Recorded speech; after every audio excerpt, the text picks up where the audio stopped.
cats and kittens, thanks for tuning in to another episode of The MonkeyBoy Presents the DC Comics Superhero Collection by Eaglemoss. And today I'm happy to bring you issue number 15, the Blackest, Brightest sub-series collection, Lyssa Drak, another really cool member of the Sinestro Corps, or the Yellow Lantern Corps, the second Sinestro Corps member to be featured in this sub-series collection, and the last one as well. To my knowledge, she has not appeared anywhere outside of the comic book realm, so we will of course dive right into her magazine, which will tell you everything you need to know about the keeper of the Book of Parallax, also known as Lyssa Drak. And then we'll take a look at the figure itself, covering the good, the bad, and the ugly. It's overall a mostly nice figure. It's a mixed bag for me, unfortunately, but we'll get there. Until then, sit back, relax, and enjoy issue number 15 of the DC Comics Superhero Collection, Blackest Night, Brightest Day sub-series, Lyssa Drak. First up, the character section.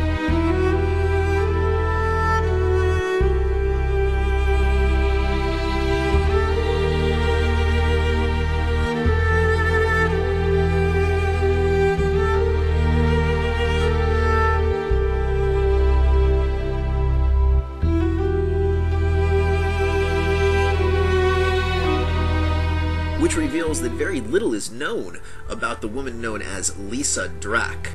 All we know is that she was hand-picked by Sinestro himself to wield the near-limitless energy of the Yellow Power Ring and was granted the title Keeper of the Book of Parallax.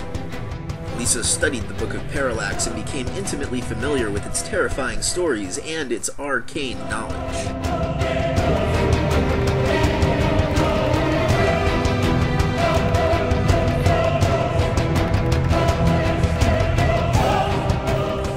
Played a crucial role in the testing of new Sinestro Corpsmen. Candidates who were selected by the drill instructor Arkillo were then sent to Lyssa's archive tower. Once inside, the Corpsman would have his energy ring drained completely by Lyssa, who would then send them inside of a fear lodge. She would also inform them the only way to escape the fear lodge would be to face the fear inside themselves and use it to reignite their yellow power ring.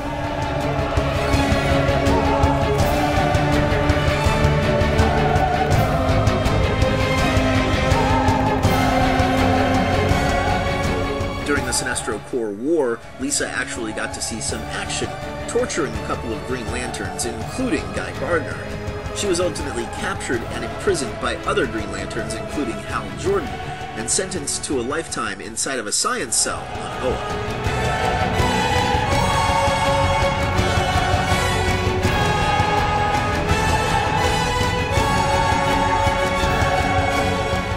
Freed of her science cell, Lyssa began to search for the Book of Parallax, but instead found another book known as the Book of Black. She became obsessed with the power that she could feel within the book, and decided to make it her own. Unaware that the evil guardian of the universe, Scar, was lurking behind her, Lyssa was suddenly trapped within the Book of Black.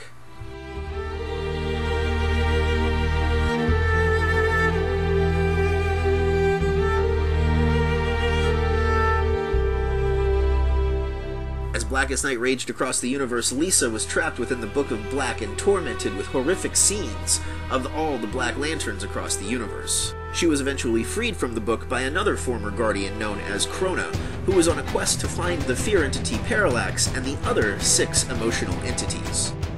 Grateful for her freedom, Lyssa Drak swore allegiance to Krona and learned how to master the dark energies within the Book of the Black.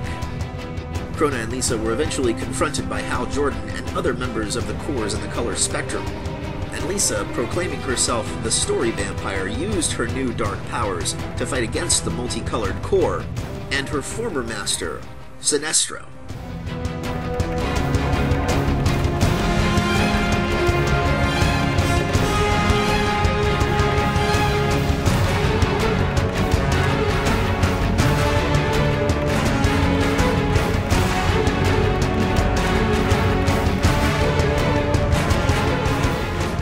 We take a look at some more classic stories from the Brightest Day event. This time we look at Justice League Generation Lost, Brightest Day.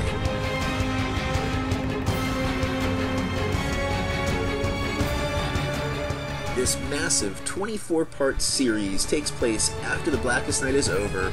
Necron has been defeated, and now the White Entity has resurrected 12 heroes and villains, one of which is the evil Maxwell Lord, who at one point in time tried to use his powers of telekinesis and manipulation over heroes in the Justice League to dominate the world, and only thanks to Wonder Woman was he defeated when she snapped his neck. Of course, now he's back and he wants revenge, and he's plotting against Wonder Woman to have her eliminated.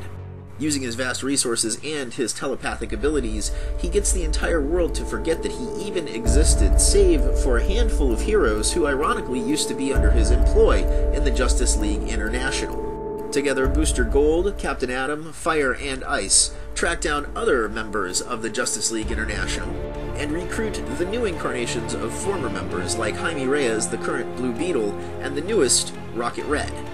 I don't want to really spoil too much of this story for you, suffice it to say it is wonderfully written, has lots of twists and turns, conspiracies galore, Maxwell is a master manipulator, there's lots of sci-fi elements, great fights, time travel, and cameos by lots of other heroes, including Power Girl, Batman, and Wonder Woman. It's really cool, wonderfully illustrated, sees the reformation of the Justice League International, and is definitely worth a read. The next chapter in the Book of Oa takes a look at the future of the Green Lantern Corps. In this possible future of the Green Lantern Corps, we find that there is only one Green Lantern left in the entire universe in the 31st century. His name is Sodom Yat. He at one point in time was known as Ion, the most powerful of all the Green Lanterns. The sole survivor of some cataclysmic event that claimed the entire Green Lantern Corps, he eventually hooks up with Superman and members of the Legion of Superheroes and Teen Titans who are attempting to stop the evil Superboy Prime from rewriting history. After helping to defeat Superboy Prime with the other heroes, Sodom Yat is inspired and uses powers he was too afraid to tap into before to send the Green Lantern power rings across the galaxy to form a new Green Lantern Corps. Lastly, the Friends and Foes section takes a look at a number of different corpsmen from across the color spectrum, including Yellow Lantern Scarecrow, Green Lantern Stell, and Star Sapphire Fatality.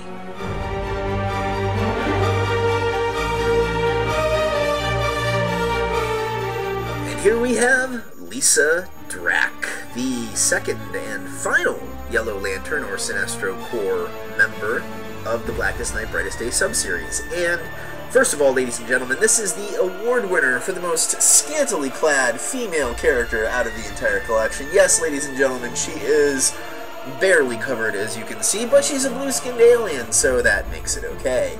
Other than that, she's pretty much a mixed bag for me. She falls into the category of the Legion of Superheroes, or a couple of the previous members in this particular collection, because there are aspects of her that I think are really, really fantastic. Like, I think the paint job is very nice.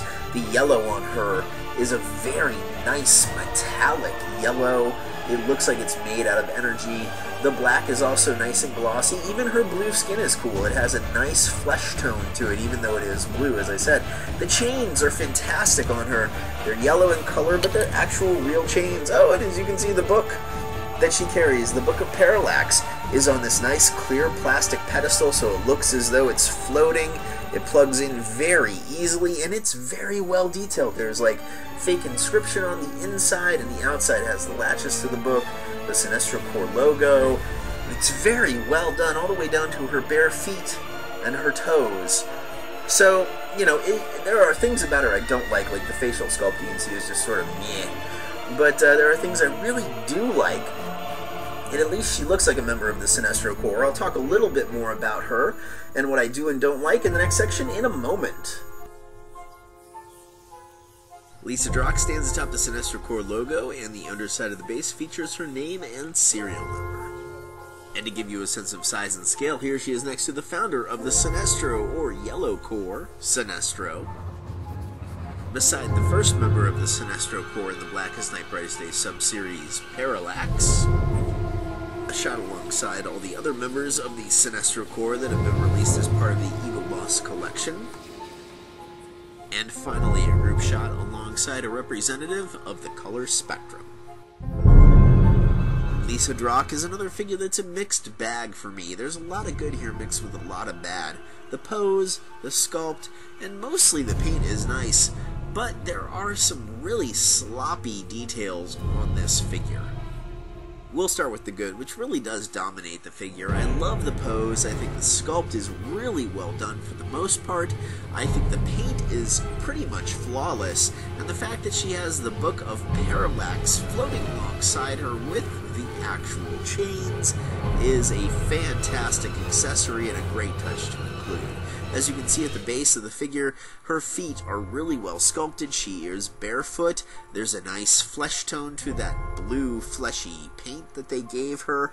Every toe has some detail, the soles of her feet, and there is a little hole in the base where the Book of Parallax can peg in with that translucent clear plastic. I think that the little skirt she wears is nicely detailed. It flows between her legs and is sort of blowing around her left leg across the calf. Her midsection is well detailed with that blue textured paint. She has a six-pack, her belly button is there. The black of her dress is also present with a nice semi-gloss, semi-black. Both of her arms are nicely detailed as well with that blue flesh tone. The cuffs are a nice metallic yellow fleck, which look really, really cool, and her fingers are all detailed. Every digit on both hands, even though they are fists, have some texture, some sculpting. She's holding the chains in both hands, which are also nice. The cape is also really well done.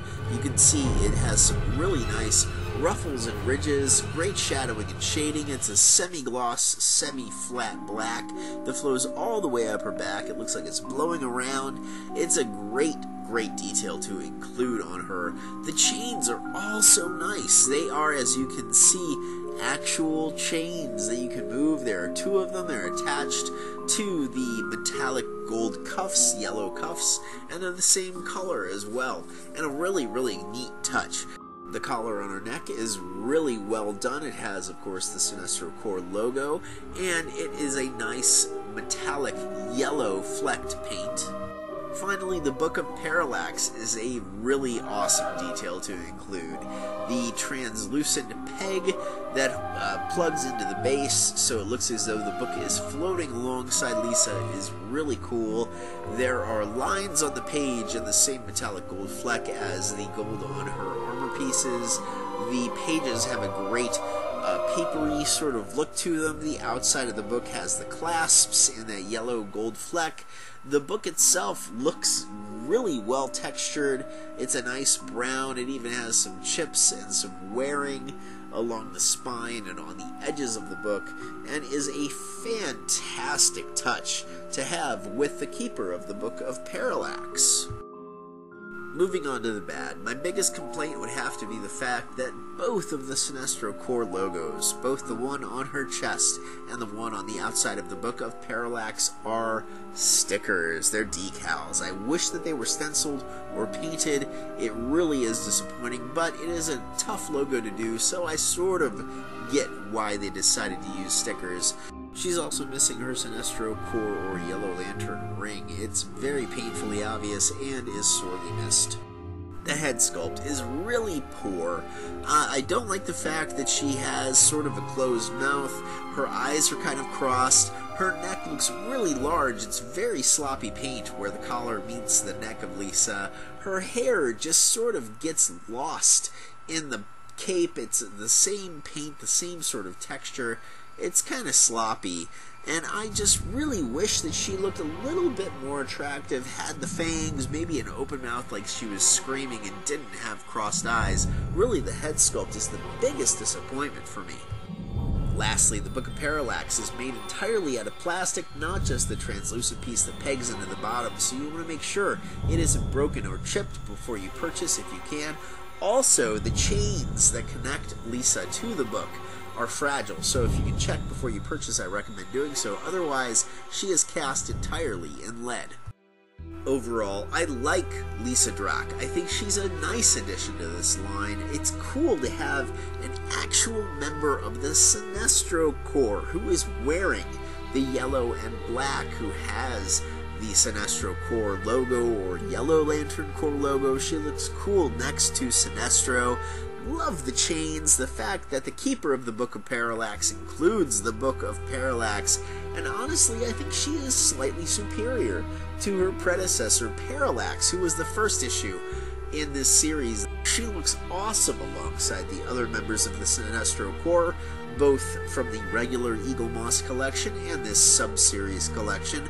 And I think if you know the Blackest Night, Brightest Day, or you know Green Lantern and all the other Lantern Corps, you should get her, add her to your personal collection. She looks great alongside the other members of the color spectrum and is easily switchable with Sinestro if you like to display them and swap them out from time to time. If she for everyone, no. Not necessarily. There are some problems with her, but she's not the worst of them. And I, for the most part, do like her, although I could see why you would skip her because there are some issues with this figure. But I hope you've not had any issues with my review of Lyssa Drak, the 15th issue in the Blackest Night, Brightest Day sub-series collection by Eaglemoss. I think she's nice, but, you know, there are some problems. Please stay tuned for a quick teaser trailer of the next figure in the regular Eaglemoss collection, another hero, another reserve member of the Justice League, and a guy who can tap in to every animal on the planet through what is known as the Red. Stay tuned for that quick teaser. As always, I'm your host, the Monkey Boy, aka Jay to his friends. Thank you very much for watching.